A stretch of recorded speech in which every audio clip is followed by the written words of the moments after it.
The Story of the Glutton. Sgubhu was a poor man. His only wealth was a white cow and her calf. One day, while his wife was away working in her garden in the jungle, Sgubhu sat outside his hut in the sun. A bird came and perched on the gatepost. It began to sing, and as he listened, the song seemed to say, "Sgubhu, kill the white one, kill the white one, and get 100. When his wife returned, the bird was still singing. He said, "Wife, do you hear what this bird is saying?" She answered, "Nonsense, it's just a bird singing." Again it sang the same words. Sgubhu said, "Don't you understand? The gods are telling me that if I kill Whitey, I will get 100 cows. Isn't that what it means?" "What are you thinking?" she cried. "I feed our children with her milk. If you kill her, they will starve. Will you really believe what a bird tells you?" But he would not listen. He took his axe and killed the cow. The family ate beef for dinner and lived on the meat for some time. But no other cows appeared in place of the white one. Then the bird returned, and this time it told him to kill the calf. He did so, again ignoring his wife's pleas. When the meat was gone and no cows came, they all grew very hungry. Sgubhu said to his wife, "Now the children are starving."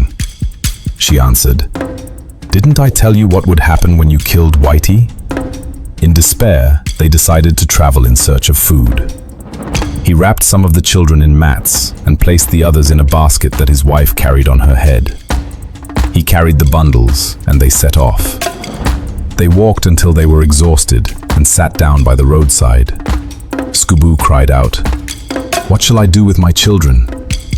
Then Imana, the creator, came along and said, "Sgubhu, what troubles you?" The man told him everything. Imana pointed to a distant hill and said, "Go, over there is a cattle pen. Drink the milk of the cows. They are herded for me by a crow. You must always give him some milk, and be sure never to strike him or speak harshly to him." So they went to the pen. It was empty of people, but they found pots full of milk. Sgubhu drank his fill, gave some to his wife, and she fed the children. Then they all waited to see what would happen. When the sun was low, they saw cattle coming home. There was no herder with them, but a large crow flew back and forth above, calling and keeping them together. When the cattle arrived, Sgubhu lit a fire at the gate to drive away mosquitoes, fetched a pail, and milked the cows. He did as he was told and gave a bowl of milk to the crow before they all had supper. For a time, all went well. Then Sgubhu grew discontented. He said to his wife, "Now the children are old enough to herd the cattle. I don't see why we need that crow. I will kill him." His wife protested, but in vain. Sgubhu took his bow and arrows and hid, waiting for the cattle to return in the evening. When the crow came near, he shot an arrow and missed. He shot again. The crow flew away, and when he looked around, the cattle had vanished. Not even a stray calf remained. Once again, the family was left with nothing. Sgubhu said, "What shall I do?" His wife, of course, could not comfort him. So they gathered the children and set off walking again. Exhausted, they sat by the roadside to rest. Sgubhu cried out once more to Imana. The long-suffering creator directed him to a wonderful melon vine growing in the bush. From it, he could gather not only melons and gourds, but many other fruits. He was told only to gather what he needed each day, and never to try to cultivate or prune the vine. He found the vine, gathered gourds, and his wife cooked them. Again, for a time, all was well. Then the man decided the vine would produce more if he cut its branches. As soon as he did, the vine withered away. Once more he was in despair, but Imana gave him one last chance. While gathering firewood in the bush, Sgubhu found a rock with several small cracks. From them seeped guinea corn, milk, beans, and other foods. He gathered what he could carry and returned to his wife.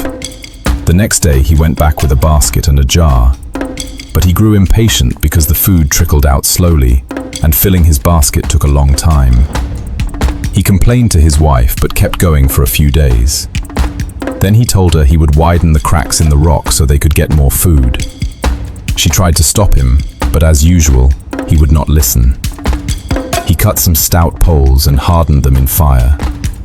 He went to the rock and tried to enlarge the cracks, using the poles as levers. With a crash like thunder, the cracks closed up. No more corn or milk came out. He returned to their camp. But when he arrived, the place was silent. His wife and children were gone.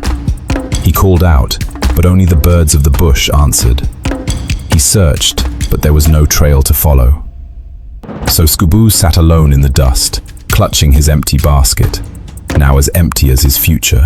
In the end, it was not hunger that ruined him, but the impatience that made enough feel too little, and the greed that made gifts feel like insults.